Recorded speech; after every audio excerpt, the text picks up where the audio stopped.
question I often get as a business coach, I've coached hundreds of people. The biggest question I get is, why the hell are difficult people so difficult? Why are you making life hard? Life should be easy or at least manageable. Why are you making it difficult? That's always a big question. I talked about in the shadow episode last week. Part of it has to do with you.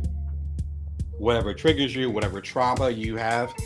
I'm not mincing words here. Whatever trauma you have and that behavior that this person or this organization, sometimes it's organizations, I got stories. Sometimes it's whole organizations or whole business cultures that just grate your nerves.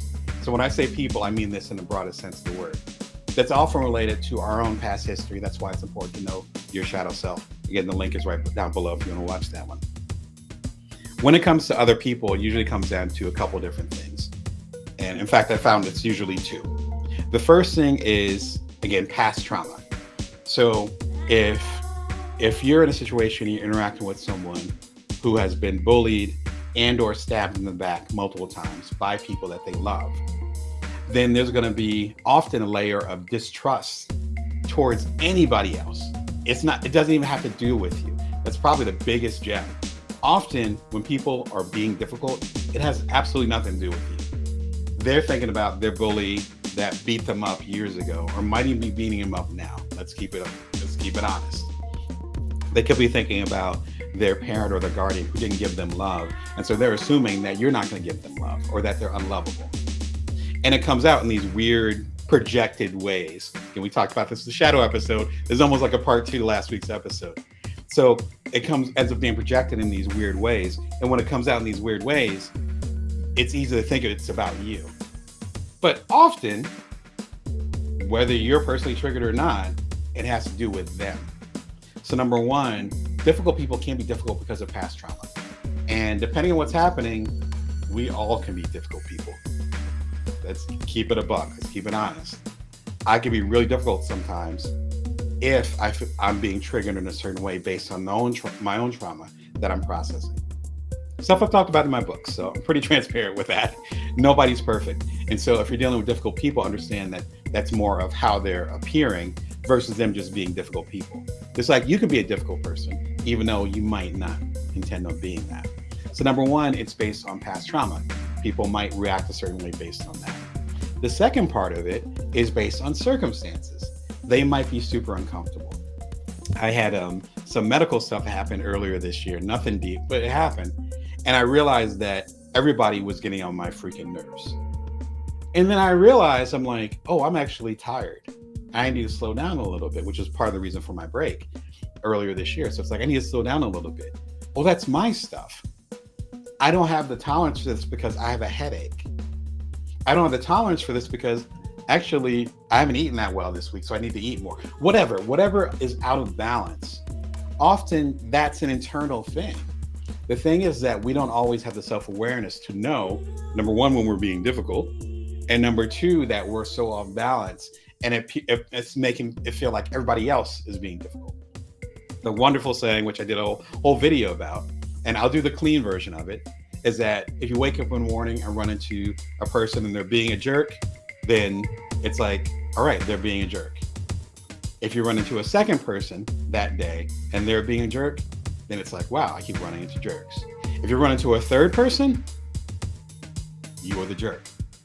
One of my favorite sayings of all time, work with it, take it how you will. Replace the word jerk with whatever colorful word you want to use, and that'll help you on your way. So when people are being difficult, understand that their difficulty might come from past trauma, which has nothing to do with you, or the circumstances that they're in, which also has nothing to do with you. Oftentimes, frankly, it's not you, it's them. What you need to do is understand how you're being triggered and when you're being the proverbial jerk. You might have seen, shout out to Dr. Charmaine, my shirt, my favorite shirt. My family's tired of seeing it. Get you a therapist. That helps somebody.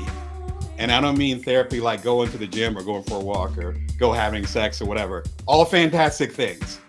But actually talking to someone who's a professional who can guide you a certain way and help you in a certain way to get you out of your own way, that's priceless. I'm seeing one right now. I'm walking the walk. And I got to tell you, it's a world of difference. So if you're dealing with a difficult person, the only person you can really control is yourself. And so if you can control yourself better, understand yourself better, it's a lot calmer. My favorite book right now, let me go ahead and find it. Oh, my own catalog was underneath it. It was underneath my own catalog.